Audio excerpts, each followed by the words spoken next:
മാന്യ ശ്രോതാക്കൾക്ക് നമസ്കാരം. ക്ഷമ അപാര സാധ്യതകളുടെ കൂമ്പാരമാണ്. നമ്മുടെ ജീവിതത്തിൽ എല്ലാവർക്കും ഒരു കാലത്ത് വേദനിക്കപ്പെടാനും നിരസിക്കപ്പെടാനും തെറ്റിദ്ധരിക്കപ്പെടാനും തെറ്റ് ചെയ്യപ്പെടാനും ഒക്കെ സാധ്യതയുണ്ട്. എന്നാൽ ജീവിതത്തെ മാറ്റിമറിക്കുന്ന ഒരു അത്ഭുത ശക്തിയുണ്ടെങ്കിൽ അത് ക്ഷമയാണ്. പുരാതന ഗ്രന്ഥങ്ങളും മഹാന്മാരായ നേതാക്കളും നമ്മുടെ സ്വന്തം അനുഭവങ്ങളും all tell the same truth. ക്ഷമയാണ് ഒരു മനുഷ്യനെ ഏറ്റവും വിലയുള്ളവനാക്കുന്നത്. മാന്യ ശ്രോതാക്കൾക്ക് വില്ലേജ് ബ്രീസിലേക്ക് സ്വാഗതം. ഞാൻ Sijo Francis, life enrichment coach and change catalyst. നിങ്ങൾ കേട്ടുകൊണ്ടിരിക്കുന്നത് 90.8 റേഡിയോ മീഡിയ വില്ലേജ്. അറിയാം, പറയാം, ഇമ്പമോടെ കേൾക്കാം. ക്ഷമ. യഥാർത്ഥത്തിൽ ക്ഷമ എന്നത് ഒരു പ്രവൃത്തിയല്ല, അത് ഒരു മനോഭാവമാണ്. ഇത് ഞാൻ പറഞ്ഞതല്ല, ചിന്തകൻ ഡേവിഡ് റിഡ്ജിന്റെ വാക്കുകളാണ്. ദുർബല മാനസർക്ക് ക്ഷമിക്കാനാവില്ലെന്നും ക്ഷമയെന്നുള്ളത് മനഃശക്തിയുള്ളവർക്ക് മാത്രം കഴിയുന്നതാണെന്നും ലോകത്തെ പഠിപ്പിച്ചത് നമ്മുടെ രാഷ്ട്രപിതാവ് മഹാത്മജി തന്നെയാണ്. പരിഹരിക്കപ്പെടാത്ത വഴക്കിന്റെയും പിണക്കങ്ങളുടെയും നടുവിലാണ് നമ്മുടെ ലോകം.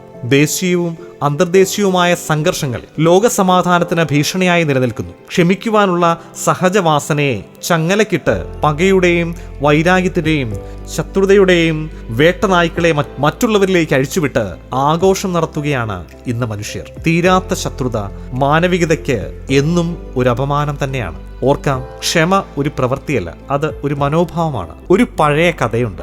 രണ്ട് സന്യാസിമാർ വഴി നടക്കുമ്പോൾ ഒരു ഗർഭിണിയായ സ്ത്രീ നദി കുറുകെ കടക്കാൻ കഴിയാതെ കരയുന്നത് കണ്ടു. ആ സ്ത്രീയെ ഒരു സന്യാസി എടുത്ത് ഉയർത്തി മറുകരയിലെത്തിച്ചു. ഇതുകൊണ്ട് മറ്റേ സന്യാസി അദ്ദേഹം ശിഷ്യനായിരുന്നു. ഗുരു ചെയ്തത് ഒന്നും ചോദിക്കുകയോ പറയുകയോ ചെയ്തില്ലെങ്കിലും മണിക്കൂറുകളോളം അവൻ ചിന്തിച്ചുകൊണ്ടേയിരുന്നു. അവസാനം നിവർത്തികെട്ട് അവൻ ചോദിച്ചു, ഗുരുവേ, സ്ത്രീകളെ തൊടാൻ പാടില്ലല്ലോ, എന്നാൽ അങ്ങ് അത് ചെയ്തു. ഗുരു ഇത് കേട്ട് പുഞ്ചിരിച്ചുകൊണ്ട് പറഞ്ഞു, ഞാൻ ആ സ്ത്രീയെ നദിക്കരയിൽ തന്നെ ഇറക്കി വിട്ടു. നീ ഇതുവരെ അവളെ മനസ്സിൽ ചുമന്നുകൊണ്ട് നടക്കുകയാണ്. കഥ സൂചിപ്പിക്കുന്നു, ക്ഷമിക്കാത്തത് പഴയ വേദനയെ മനസ്സിൽ ചുമന്നുകൊണ്ട് നടക്കുന്നത് പോലെ തന്നെയാണ്. ക്ഷമിച്ചാൽ ഹൃദയഭാരം നമുക്ക് ഇറക്കി വെക്കാൻ പറ്റും. ഒരു പഠനം പറയുന്നു, ക്ഷമിക്കുന്ന കുടുംബങ്ങൾക്കാണ് ദൈർഘ്യമുള്ള ബന്ധങ്ങളും സമാധാനവും ഉണ്ടാവുന്നത്. പലപ്പോഴും കൂടുതൽ നമ്മോട് അടുത്തു നിൽക്കുന്നവരാണ് നമ്മെ കൂടുതലായി വേദനിപ്പിക്കുക. അവിടെ ക്ഷമയെന്നത് നമ്മിൽ നിന്നും ഒരു കല്ലേർ ദൂരം മാറി നിൽക്കുന്നു. പക്ഷേ ഇവിടെ ചിന്തിക്കുക, ക്ഷമിച്ചാൽ ആദ്യം മാറുന്നത് എനിക്കെതിരെന്ന് ഞാൻ ചിന്തിക്കുന്ന അവനോ അവളോ അല്ല, മറിച്ച് ഞാൻ തന്നെയാണ്. ശത്രുക്കളോട് ക്ഷമിക്കുക. നിങ്ങളെ ദ്രോഹിക്കുന്നവർക്ക് വേണ്ടി പ്രാർത്ഥിക്കുക. നിങ്ങളെ പീഡിപ്പിക്കുന്നവരെ അനുഗ്രഹിക്കുക. ഇത് യേശുക്രിസ്തുവിന്റെ വാക്കുകളാണ്. കണ്ണിനു പകരം കണ്ണ്, പല്ലിനു പകരം പല്ല് എന്ന ജന്തു നിയമത്തിന്റെ പരിശീലനത്തിലൂടെ മനുഷ്യത്വത്തിൽ നിന്നും മൃഗീയതയിലേക്ക് തിരിച്ചു നടന്ന മാനവകുലത്തിന്റെ ഇരുണ്ട ചേതനയിലേക്ക് 2 സഹസ്രാബ്ദങ്ങൾക്ക് മുമ്പ് പെയ്തിറങ്ങിയ പ്രകാശമഴയായിരുന്നു ഈ ദൈവവചനങ്ങൾ. മനുഷ്യൻ ദൈവപിതാവിന്റെ മക്കളാണെന്നും നമ്മിൽ സഹോദരങ്ങളാണെന്നുമുള്ള വിശ്വാസ സാഹോദര്യത്തിന്റെ പാഠം അത് ലോകത്തിന് പകരുവാൻ ക്രിസ്തു കണ്ടെത്തിയ മധുരമൊഴിയാണ് ക്ഷമിക്കുന്ന സ്നേഹം. ബൈബിളിൽ യേശു പറയുന്നു, ഒരു ദിവസത്തിൽ 70 പ്രാവശ്യം ക്ഷമിക്കണമെന്ന്. ഇതർത്ഥമാക്കുക എത്ര പ്രാവശ്യം എണ്ണുക അല്ലെങ്കിൽ എത്ര പ്രാവശ്യം എണ്ണി അത് ക്ഷമിക്കുക എന്നുള്ളതല്ല, മറിച്ച് ക്ഷമിക്കുവാനുള്ള മനോഭാവം ഒരിക്കലും തീരരുത് എന്നുള്ളതാണ്. 70 പ്രാവശ്യം എണ്ണിക്കൊണ്ടിരിക്കുകയല്ല ചെയ്യേണ്ടത്, മറിച്ച് ക്ഷമിക്കുവാനുള്ള മനോഭാവം നമ്മിൽ ഒരിക്കലും തീർക്കരുത്, നമ്മിൽ ഒരിക്കലും തീരരുത് എന്നുള്ളതാണ്. ഖുർആൻ പറയുന്നുണ്ട്, ക്ഷമിക്കുന്നവരാകട്ടെ അള്ളാഹുവിനോട് ഏറ്റവും അടുത്തു നിൽക്കുന്നത്. ക്ഷമയെന്നത് മതപരമായൊരു കാര്യമല്ല, മനുഷ്യനായുള്ള മഹത്വം കൂടിയാണ്. ഭഗവത്ഗീതയിൽ ശ്രീകൃഷ്ണൻ പറയുന്നു, ക്ഷമ ധർമ്മത്തിന്റെ ഭാഗമാണ്. ക്ഷമയാണ് സംസ്കാരത്തിന്റെ അടയാളം.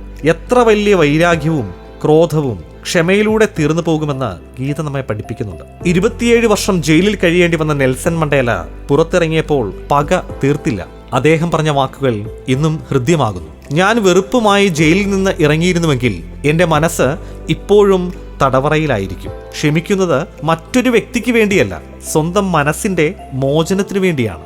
ജൂലൈ 7 വേൾഡ് ഫോർഗീവ്നെസ് ഡേ ആണ്, ക്ഷമദിനം. ശത്രുവിനോട് ക്ഷമിക്കുക എന്ന വിശ്വശാന്തി ഗീതം ആദ്യം മുഴങ്ങിയത് കാൽവരിയിലെ കുരിശിലാണ്. അതിനു മുൻപും അതിനുശേഷവും മനുഷ്യ വ്യക്തിത്വം നേരിടുന്ന ഏറ്റവും വലിയ വെല്ലുവിളിയാണ് ക്ഷമിക്കുക എന്ന കർമ്മം. പരസ്പരം ക്ഷമിക്കുവാൻ കഴിയാത്തതിനാൽ പരിഹരിക്കപ്പെടാതെ നിലനിൽക്കുന്ന അതിസങ്കീർണമായ പ്രശ്നങ്ങൾ കൊണ്ട് കലുഷിതമാണ് എന്റെയും നിന്റെയും ലോകം.